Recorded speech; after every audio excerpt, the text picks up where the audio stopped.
এ যেন মগের মুলুক, বাবার কাঁধে সন্তানের লাশ, বোনের সামনে মায়ের সামনে তার সন্তান লাশ। দর্শক, আমরা এই মুহূর্তে আছি সিলেট মৌলভীবাজার শহরের বর্ষিজুলা এলাকায় টিবি হাসপাতাল রোডের পাশে, যেখানে রেজাউল করিম নাইমকে 7 নভেম্বর 2023 মঙ্গলবার আনুমানিক 7 ঘটিকার সময় তার বাসায় এসে, শুধু খুন নয়, বাসায় এসে তাকে মায়ের সামনে, বাবার সামনে, বোনের সামনে ছুরিকাঘাত হয়ে অতর্কিত হামলা করে হত্যা করা হয়। যার মাধ্যম ছিল, তারা যে ডকুমেন্টস বলেছে যে ফেসবুক আইডি নিয়ে, কিন্তু কোনো ডকুমেন্ট দেখাতে পারিনি যতটুকু আমরা জানি। আমরা মার কাছ থেকে একটু আমরা জানবো, আপনি নাইমর আম্মা নেই, সেদিন কি ঘটেছিল বা কি হয়েছিল একটু আমাদের জানাবেন। সেদিন ঘটেছিল 7টার সময় ফোন দেওয়া হয়েছেন বাসা তারা লাগা বাসার নাইমর বাপরে হয়েছেন। তো আমার কাছে নাইমর আম্মা এক কাপ চা বুয়া, তা আমি রয়েছি বুয়া আইসি আমাইছি না আমাইও হয়েছেন এই তুই আমার মোবাইলও কিতাব নাইমর আব্বারে হয়েছেন, নাইমর আব্বারে হয়েছেন নাম দিয়ে হয়েছে। তখন হয়েছেন না এটা কিতা হবা মামু তুমি, আমি খুলতাম কিতার লাই আইও কইছেন যে আমার ছবি আমার নাম দিয়ে আইডি খুলছো ফেসবুক, মানে আপনার নাম আর একজনের ছবি হয়েছেন। অন্ধাই হয়েছেন কিতা হবা মামু আমি খুলতাম কিতার লাই দি দেখা হচ্ছে কোথায় তুই খুলছ থইও খুদাম দিলাইছেন। আমারও তসবি আতই মিশা মারতাম নাই, মাগরিবর নমাজ পড়ি আইছি আমি ওখানকু, আমিও বুয়া তারার লয় কোনো আমরা দুশ্মনীও নাই, আইতা যাইতা আমরা বাসাত অনকু হয়েছে কথা খোয়া পরেও কুদাম দিলাইছে। মামু এটা কিতা হবা আমি তোমার কুদাম হয়তো কুদাম দিলাইছে।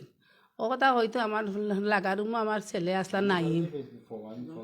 নাইম আসলা আয়া হয়েছেন ও দাদা কিতা হয়েছে এই তুই কিতা হয়েছে হস না ভাই দাদা আমি বুঝি তো না কিতা আমি বুঝমু আব্বাই বুঝি না তো আমি বুঝমু কিতা এ কথা খোয়ার আর সুযোগ দিয়েছে না, উঠেও কুদাম দিলেছেন দেউতা গলাত ধরলেছেন তার। তো আমি উঠে হয়েছি মামু ও লাইন ছাড়া যার আগে হয়তো তাই না আমার গলাত আমার গাইল দিছে না, মানে খারাপ বাসায় গাইল দিয়ে আপন মামুনাই লাগা বাসার ফতি বেশি মামু ডাকতাম ফতি বেশি আঁকি তো হয়তো ওর মামু আমারে গাইল দিলাইছেন দেও আমারে ধরি লাইছেন ও দি থান লগে থান আর থান নাথি এগু ওকে গলাত ধরে এই তুই বুঝার কথা আমার বাবা আপন ফুট তো একদিনে আরেকজনের রাইত পাইলে মুখ দেখে বানো বুঝতে দো বইতে দো না কিচ্ছু নাই রে বানাই কিচ্ছু নাই মা কইছেন না নাই মা কইছেন মোবাইলও কিতাব বুঝার কথা না কইও তার গলাত ধরলেছেন আমি থিবা ও নন্তাই দিয়ে উঠতে তারা কতজনের লইয়া কজন আইছেন 4জন পয়লা ইয়া বইছেন ও যেন নুরুল বইছেন বাদে তার নাতি এর লগে তারা উঠতে হলা হতো দিয়েছেন ছেলে আইয়া দৌড়ি আমার ফুট আপনার বারিন্দাত না আপনার রুমের ভিতরে কোন রুম আমার ও রুমের ভিতরে ভিতর রুম হয়ে ঠান্ডিয়া লিয়া চাক্ষু আর অত বড় রুল আরো কিতা ওটা দিয়ে আমরা দৌড়াদৌড়ি খুব করছি খটা মুখ ধরছি ফাওয়া হাতও ধরছি হয়েছে বুঝতে দো না কিতা এখন তা হয়েছে না আমার ফুটে কোনটা হয়েছে না মানছি না আমরা হারিয়ে নিয়ে আমার পুত্রে বেলায় আমার জন্য নির্ভর এ দৃশ্য হওয়ার মুখর বাসা নাই কইতাম খেতাম। আমি মাননীয় প্রধানমন্ত্রীর কাছে আমি আবেদন করলাম তাই না একজন মা আমি একজন মা নির্দোষ আমার পুত্রে মারিয়া হত্যা করছেন কুচাকু দিয়া, আমি এটার বিচার চাই, ফাঁসি চাই, প্রশাসনের কাছে বিচার চাই।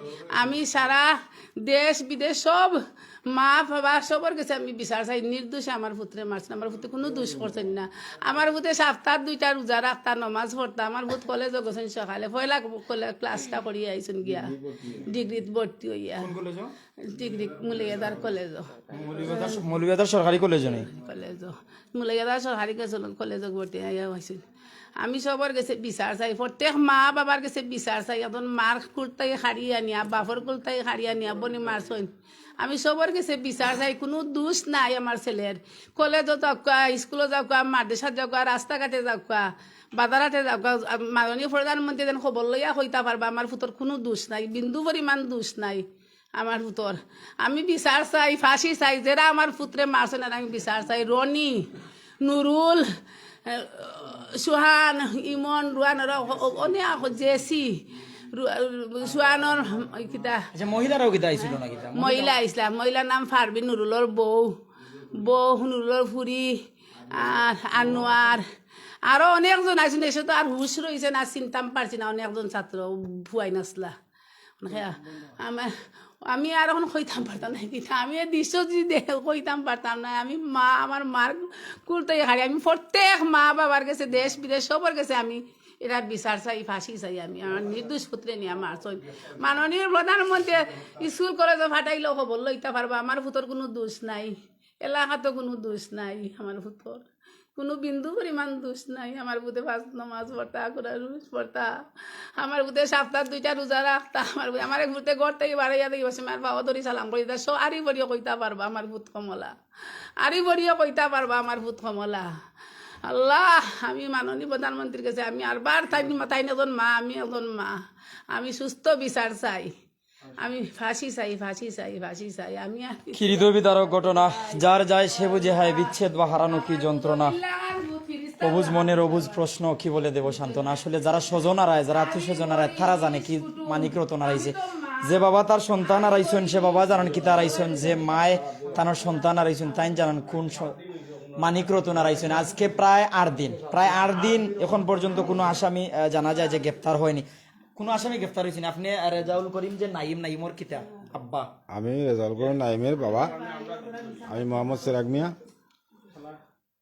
আমার এখানে যে ঘটনা ঘটছে এটা অতর্কিত হামলা, পূর্ব পরিকল্পিত। এটা ঘটনাটা হয়তো পূর্ব পরিকল্পিত হয়ে আইছে। তার সাথে কোনো পূর্ব শত্রুতা আসেনি? আমার সাথে কোনো পূর্ব শত্রুতা নাই। মোহাম্মদ নুরুল ইসলাম যে মেইন আসামি, 1 নম্বর আসামি, ওর পরিবার, বউ, স্ত্রী, ছেলে মেয়ে সব আমার ঘরে সবসময় আসা যাওয়া করে। ওরা যা আছে কি আশপাশ বাড়ির 2-3 বাড়ি সবই আমার বাসাতে আয় যায়, হল সময় আমার কোনো আয় অনুষ্ঠান করলেও আমি দায় দাওয়াত করি, সবাই আইন। বিপদে আপদে সুযোগ সুবিধায় সাহায্য সহযোগিতা লাগে তাও আমি করলাম। মাঝে মধ্যে টাকা পয়সা চাই এগুলোও আমি দেই। বিপদে পড়লে প্রতিবেশী এখন মানুষ বিপদে পড়লে দেই। সংক্ষেপে যদি হিদিন কিতা হইছেন একটু জানাইন যে আপনার কাছে আইয়া তারা কিতা কইছে, আপনার কাছে কইছে। আইলো ফার্স্ট আমার ফোন দিল সন্ধ্যা 7টা বাজে। সন্ধ্যা 7টা বাজে মঙ্গলবার 7 তারিখ সন্ধ্যা 7টা বাজে আমার ফোন দিছে নুরুল মিয়াই। ফোন দিয়ে কইছে যে মামা তুমি কই? বলে আমি বর্তমানে গড়ে আছি, রুমে আছি আমার। তাহলে রুমে আমি চা খাই দিদি, তাহলে আমার জন্য একটা চা বসো, আমি আসতেছি। আমার লিগে চা বানাও, আমি আসতেছি। আইরাম তোমার তো চা বানাই যে আইরাম তো আও খাওয়াইয়া। তো এগুলা তো সবসময় আর কোনো আমার দ্বিধাদ্বন্দ্বের কথা নাই, সংকোচ করারও কথা নাই, সন্দেহ করার কোনো কথা নাই। আইসা বসছে আমার সামনে বসে আমারে বললো, এই বেটা, মানে খারাপ ভাষায় গালি দিয়ে বললো, তুই আমার ছবি ইউজ করে তোর নাম দিয়া কিতার লাগে তুই ফেসবুক আইডি খুলছ? আমি বললাম তোমার নাম দিয়া, হ্যাঁ একজন, তোমার নাম দিয়া আর তোমার ছবি দিয়া আমার নাম দিয়া আমি তোমার ফেসবুক আইডি খুলবো কি? তাহলে আমি একজন ব্যবসায়ী মানুষ, তুমি যদি মনে করতা এমন কোনো পুরি হয়ে গেছো কি, এই কিছু সেই কিছু ইত্যাদি, তাহলে আমার তো এমন কিছু নাই। আমিও বয়স্ক মানুষ, আমার তো ফেসবুক ব্যবহার করার কোনো সময় নাই। আমার ব্যবসা নিয়ে ফ্যামিলি নিয়ে আমার টাইমই কুলাইতে পারলাম না। আমার ব্যবসা আর ফ্যামিলি আমি ওখানেই ব্যস্ত দিই, ওটাই সময় সঠিক মতো আমি দিতে পারি না। আচ্ছা যাই হোক, এখানে কথার আমার লগে যখন খারাপ ভাষায় বিতর্ক তো ওই যে তখন আমার ছেলে পাশের রুম থেকে বাড়ি গিয়েছে। আমার ছেলে পাশের রুম থেকে, যে আমার ছেলে নাইম যখন পাশের রুম থেকে বাইরে গিয়েছে, বাইরে যাওয়ার পরে আমার ছেলে জিজ্ঞাসা করছে, না তোমার মোবাইল আমারে দেও, আপনার মোবাইলটা আমারে দেন, আমি চেক করি দেখি যে মোবাইলের নাম্বার দিয়ে আইডি খুলছে না ফেক আইডি খুলছে। তাহলে তো সবটা বাইরে দিব, যদি ফেক আইডি দিয়ে তাকে বাড়িয়ে দিব, নাম্বার দিয়ে খুললে বাড়িয়ে দিব, ও সার্চ করলে কিচ্ছু থাকে না। মোবাইল দেয় না, দেখাইও না, ফেসবুক যে খুলছে অ্যাকাউন্টে খুলছে দেখাই না, মোবাইল দেখায় না। মোবাইল দিলে একটা ইস্যু আর কি, ফেসবুকটা হইল কি একটা ইস্যু। হয়তো আসছে পরিকল্পিতভাবে, পূর্ব পরিকল্পিতভাবে আসছে, যে কোনোভাবে একটা চাঁদা কালেকশন লাগিয়ে আমার কাছে আইছে, এবং আমার কাছে কয়েকদিন আগে কিছু টাকাও চাইছে, আমি দিছি না। একটা বড় অঙ্কের অ্যামাউন্টের টাকা চাইছে। ওনার একটা মেয়ে IELTS করছে, লন্ডন যাইতো, টাকা পয়সা মিলাইতে পারতেছি না, এই হিসাবে উনি টাকা লাগে খুব কষ্ট করতেছে, আমি দেখছি নিজের চোখে। কিন্তু আমার চাচ্ছি চলতে, আমার হাতে টাকা থাকলে তো আমি দিব, আমার কাছে আমার নিজের কাছে টাকা নাই, তা আমি দিমও কই দিই, আমি বুঝাই এটা দিয়ে বাকবিতন্ত্র কিচ্ছু নাই, কোনো ধরনের কিচ্ছু নাই, কোনো ধরনের কোনো শত্রুতা আমি নাই, কোনো তর্ক বিতর্ক নাই, কোনো ধরনের কোনো ঝামেলা নাই, কারোর সাথে কেউ কোনো গালাগালিও নাই। যখন আপনার ছেলে কইলো যে আপনার মোবাইল দেন আইডি, তখন আমার ছেলে কইলো, আমার ছেলে যখন কইছে এই কথাটা কইতে লেট হয়েছে, টাচ করিয়ে আমার ছেলেটার শার্টের কলার ধরছে, ধরিয়ে যখন তাপ্পর দিয়েছে, আমি উঠছি, উঠিয়ে কইলাম তুমি এগুলা ভুল কাম করিও না, তুমি এগুলা ভুল কাম করো কিতা ভুল কাম করো কইতেই যখন হে যখন ডাক দিছে হের ছেলের নাম ধরিয়া রনি কইয়া ডাক দিছে, রনি কইয়া ডাক দেওয়ার পরে তারা একসাথে 3-4 জন লোক ঢুকছে, একসাথে 3-4 জন লোক, তখন আমার বেডরুমের ভিতর, আমার রুমের ভিতর বেডরুমে 3-4 জন লোক ঢুকছে।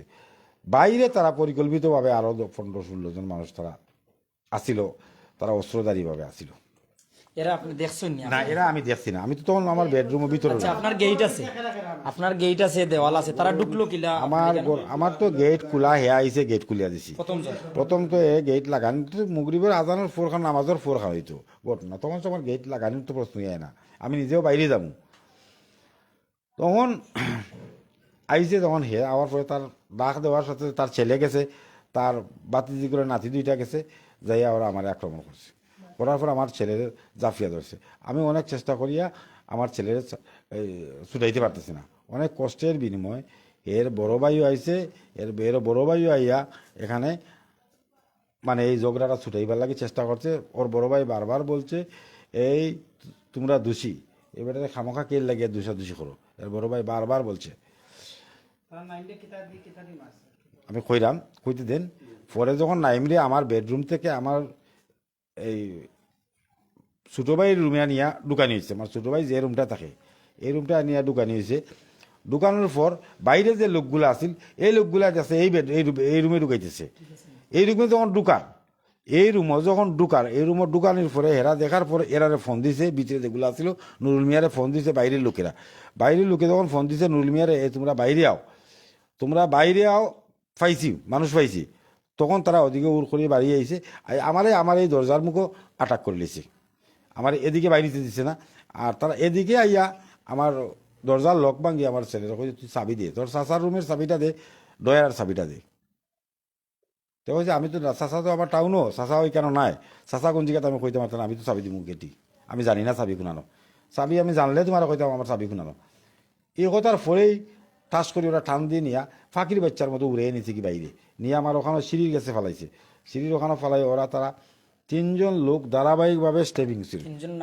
3 জনের নাম হলো, একজন হলো রনি, একজন হলো গিয়ে আনোয়ার, একজন হলো গিয়ে সোয়ান। আপনি দেখছেন নি? না, নিজের চৌকে চাক্ষুষ আমি দেখছি, দাদা ভাই আমি দেখছি, আমার সামনে আমার ছেলে, আমার ওয়াইফ, আমার ছোট ভাইয়ের বউ, আমরা 4টা মানুষের সামনে নির্মম ভাবে প্রত্যক্ষ সাক্ষী, চকুর সামনে আপনার উপরে বা আপনার মেয়ে, আপনার সহধর্মী, তার উপরে হ্যাঁ আক্রমণ করছে।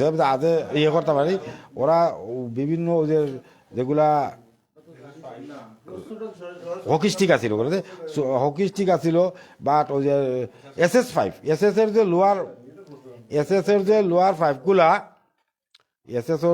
ফাইভগুলা রড, তারপর কেউ তো বেল্ট, কেউ তো আবার আমার ওখানে টাইস আছে, কেউ টাইস নিছে, আর 3 জনের হাতে ছুরি আছিল। আচ্ছা, যখন ছুরি দিয়ে তারা আমরা শুরু আরম্ভ করছে, এদিকে পিছনে যখন আমার আটকাইছে, তখন আমারে আবার একটা পিস্তল টেকাইছে পিছন দিকে, আমার আবার পিস্তলে তুই বাড়িবি একদারা তোরে গুলি করে মারি দিব, তোরে যখন গুলি করে মারি দিব, তখন আমি কি এর পরে আমি ওই পিস্তলটার অপেক্ষা করে নাই, আমি জাফটা মারি ওদের লাফ দিয়ে পালাইয়া আমার ছেলের গেলাত গেছি। ছেলের দ্বারা যাওয়ার পরেও আমার কেসি গেটেও যাইও আমি আটকাই দেওয়া পারছি না। এত লোক এখানে চাইয়া দেখি 15 থেকে 20 জন লোক আছে বাইরে, ভিতরে 60 জন, এত লোকের সাথে তো আমি একা কিচ্ছু নাই, আমি 1 লাখ কোনো কিছু না। তখন আমি তখন কেসি গেট থেকে আমারে টানিয়া হেসরিয়া এখান থেকে নিয়ে আমার ওয়াইফও গেছে দৌড়ে, আমার ওয়াইফও লাত্তি দিয়ে নিচে ফেলাইছে, আমার মেয়েরও ওখানে লাত্তি দিয়ে ফেলাইছে। এরাকে তো এরা বাড়াবাড়ি করতেছে, লাঠি দিয়া আমার এই কি জানি SS যে লোয়ার 5টা আর রোডগুলা দিয়া বাড়ি সকল দিছে, আমার মেয়ের গাতো পড়ছে, আমার ওয়াইফের গাতো পড়ছে, আমার ছোটো ভাইয়ের বউর গাতো পড়ছে, আমার তো টর্চারিং করছে ইচ্ছা মতো এরা। পরে যখন আমার কেসি গেটের নিচে গিয়া নেওয়ার পর আমার একদিকে দরিয়া রাখছে, অন্যদিকে আমার ওয়াইফরে, মেয়েরে, ছোটো ভাইয়ের বউরে ফেলাইছে মারিয়া, পরে তার ইচ্ছা মতো কুফাইয়া বাড়িয়াইয়া মাথা মুদা ফাটাইয়া তারা এখান থাকিয়া গেছে। এরপরে যখন আমি আমার বাচ্চারে মেডিকেল লইয়া গেছি, মেডিকেল লইয়া যাওয়ার পর আমার পাশের বাসার মোস্তাক নামে একজন ভাই আছে, মোস্তাক ভাই, উনি আমার গাড়ি রেজিস্টার দিয়ে, আমি তো গাড়ি চালানোর মতো মন মানসিকে তখন নাই, তখন আমার গাড়ি উনি নিজের ড্রাইভ করিয়া সদর হসপিটাল নিয়ে যায়। সদর হসপিটালে নেই গি সদর হসপিটালে যখন নিমু নেওয়ার পর এখানে ডাক্তার দেখছে দেখে প্রাথমিক চিকিৎসা কইতে ইমিডিয়েটলি যত দ্রুত পারা যায় আপনারা সিলেট নিয়ে যায় সিলেট উসমানী মেডিকেল কলেজে ট্রান্সফার করছে থানা থেকে পুলিশ হ্যাঁ তাহলে কইতে দেন প্লিজ তখন আপনি নিশ্চয় নেওয়ার পরে উসমানিত নিশ্চয় নি আমি উসমানী মেডিকেলও নিছি উসমানী না যখন মৌলভীবাজার সদর হাসপাতাল নিছি মৌলভীবাজার সদর হাসপাতাল লোকাল থানার এসআইও ওইখানে আসলা লোকাল থানার এসআইও ওইখানে আসলা তাই নিজে চাক্ষুষ সাক্ষী গিয়া দেখছেন তাই রিপোর্টগুলো দেখছেন স্টেপিংয়ের দাগগুলা দেখছেন দেখিয়া তাই নিজে সাথে সাথে কেন তাইনও নিজে আইয়া প্রশাসনের লোক লিয়ে আইছেন আইয়া তদন্ত করছেন ওখান থেকে অ্যাম্বুলেন্স নিয়ে ওখানে আবার তাড়াতাড়ি সিলেট দ্রুত গতিতে আইছি সিলেট দ্রুত গতিতে যাওয়ার লাগে আমার বাসাতে আইছি আমি তো অস্থির আমারে রাখি আমার ছোটো ভাই এবং আরও আত্মীয় স্বজন মিলিয়ে আমার ছেলেরে নিয়ে সিলেট চলে গেছে ডাক্তারে সেখানে যাওয়ার পর এখানে যাওয়ার পর আমার যখন আমি এখানে আইছি আমি অস্থিরতা আসলাম পরে আমি এখান থেকে আবার আমার ইউনিয়ন চেয়ারম্যান মোহাম্মদ আখতার উদ্দিন আখতার উনার সাথে উনি নিজে আইয়া আমার নিয়ে গেছেন সিলেট উসমানী হাসপাতাল যখন উনি লিয়া গেছেন যাওয়ার পর এখানে যাওয়ার পরে দেখা হইলো ডাক্তারে অপারেশন থিয়েটারটি বাইর করছে নিয়ে ঢুকাইব রুমও তখন সময় আমরা সামনে যখন আইসি রুমও ঢুকাইব তখন সামনে থাকার পরে এই সিসি রুমও যখন ঢুকাইব তখন আমরা সামনে তখন ডাক্তারের জিজ্ঞাসা করছিলাম ডাক্তারে কইল যে ছেলের অবস্থা খুবই ক্রিটিক্যাল কন্ডিশন আপনারা দ্রুত আইসিউর ব্যবস্থা করুকা আর প্রস্তুতি থাকুকা যত দ্রুত গতিতে এই ডাকাত নেওয়া যায় প্রয়োজনে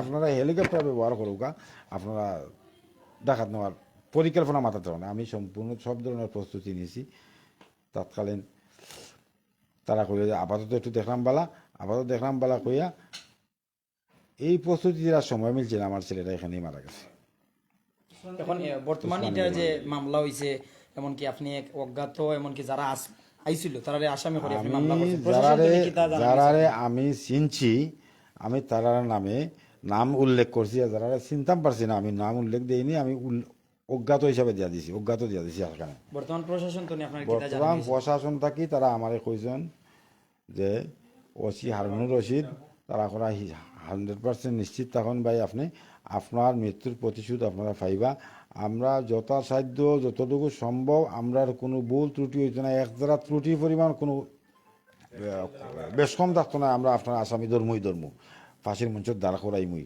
আমার এটাই আজকে 7-8 দিন হয়ে গেছে কি আমার আসামিগুলো এখনও ধরা পড়ছে না কিন্তু আমার প্রশাসনের কাছে আমার এইটাই আকুল আবেদন করতেছি যে আমার আসামিগুলো যত দ্রুত ধরা যায় ধরিয়া এবং উপযুক্ত আইন অনুযায়ী উপযুক্ত শাস্তি ওদের ফাঁসির মঞ্চে দাঁড় করানোর জন্য আমি অনুরোধ করলাম যত দ্রুত ফারা যায় যত তাড়াতাড়ি ফারা যায় ওরা বিভিন্ন সময়ে দেশের বাইরে চলে যেতে পারে যাইতে কি পারে বিভিন্নভাবে অন্যান্য নাম বদলি করিয়া পাসপোর্ট টাসপোর্ট করিয়া তারা দেশের বাইরে দিতে পারে ওরা প্রস্তুতি চলে এই ধরনের খবর পাইরাম বাট আমি যে চলাফেরা কথা আমিও তো নিরাপত্তা নাই আমিও নিরাপত্তা নাই আমিও তো আমার নিজেরও কোনো নিরাপত্তা নাই আমি যে চলাফেরা আমার নিজেরও নিরাপত্তা নাই আমার ফ্যামিলিও নিরাপত্তা নাই কারণ তারা যখন কইছে যখন শুনছি খানে আসছে আগেই কথাগুলো তো আর আমি চোখে দেখি নাই আমার সামনে হয়েছে না তখন তার সামনে আসার মতো তার মুভমেন্ট আছে লোকের কাছ থেকে শুনছি বলছে যে দেখমু মামলা দিয়া কিতা করতে পারে পুলিশ দিয়ে খার বাল ফলাইতে পারে আর কদিন আমি আবার দেখছি একটা ফেসবুকে সার্চে যে আওয়ামী লীগ করলে নাকি 7টা কোনো মাফ হয়ে যায় গিয়া আমার কাছে নাই এই স্ক্রিনশটটা আমার আরেকজনে ফোন করে প্রমাণ রাখবো ফাইলে প্রমাণ রাখবো অবশ্যই ইনশাল্লাহ আমি এটার চেষ্টা আছি এই প্রমাণটা নেওয়ার লাগি আওয়ামী লীগ করলে 7টা কোনো হইলে মাফ আমিও তো আওয়ামী লীগ করি আমি তো কই দেখি না এরকম কোনো আজ পর্যন্ত কোনো এমপি মন্ত্রী দেখি না 7টা না 1টা কোন করিয়া মাফ পাইতে আচ্ছা মাননীয় প্রধানমন্ত্রীর কাছে তো অবশ্য আমি আইনের প্রতি 100% আস্থাশীল আছি এবং আইনের প্রতি আমার শ্রদ্ধাও আছে এই জন্য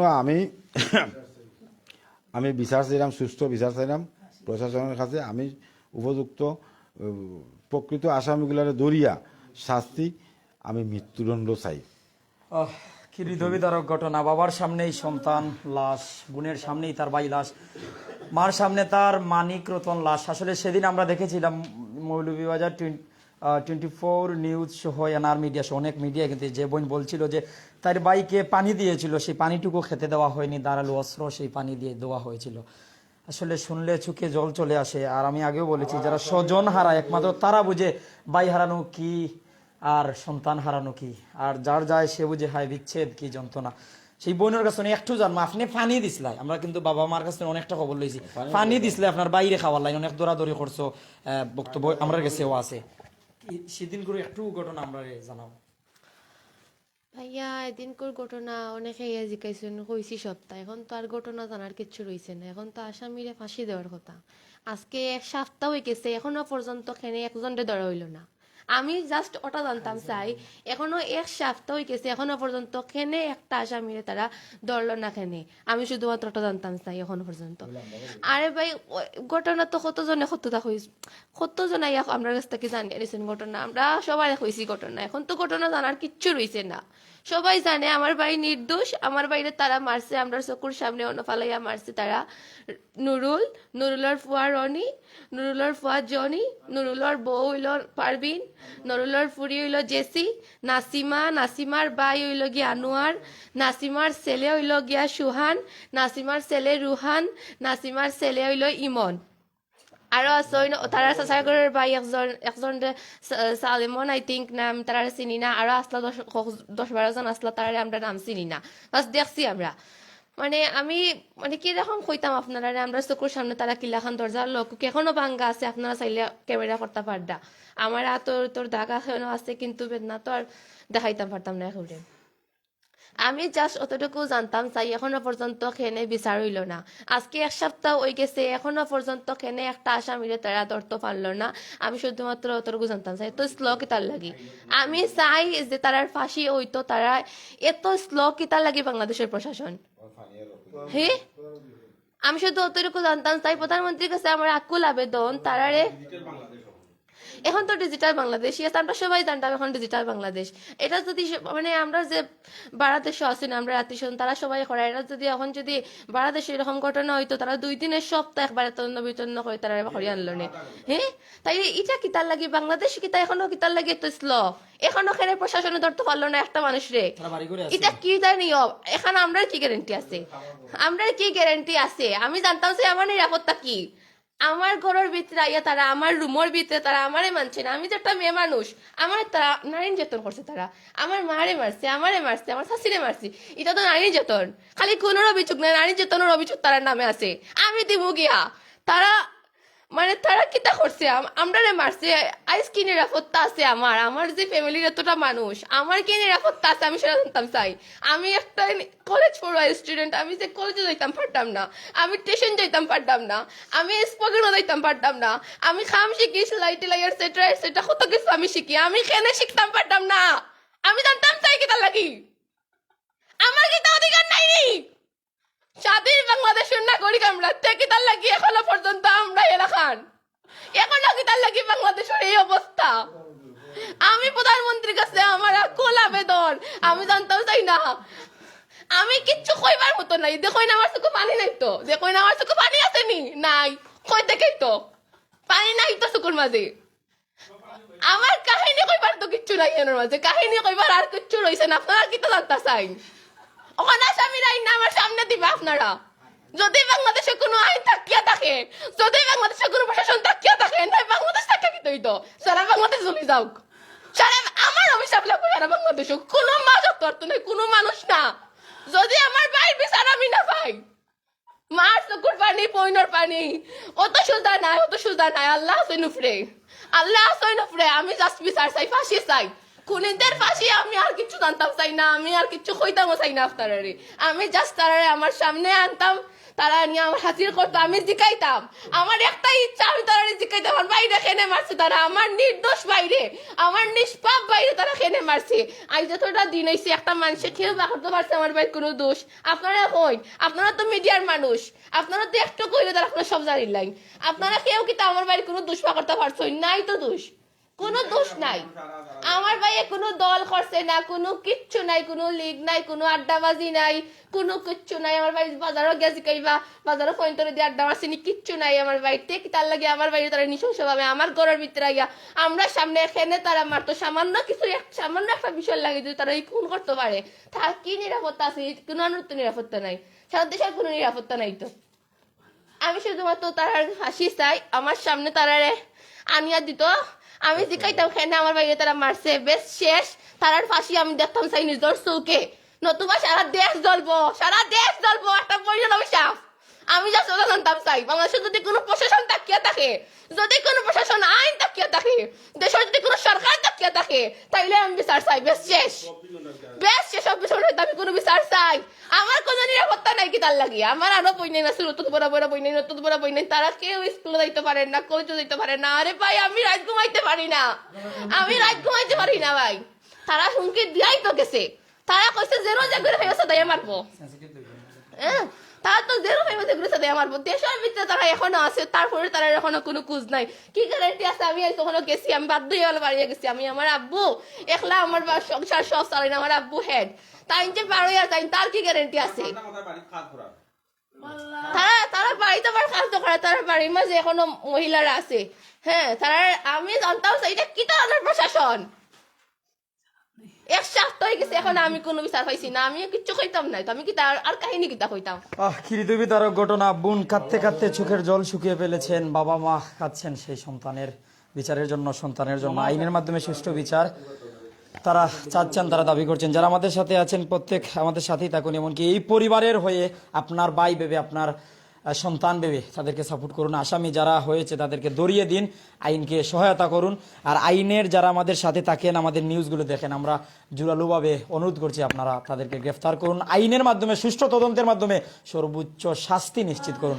আসসালামু আলাইকুম ওয়া রাহমাতুল্লাহি ওয়া বারাকাতুহু।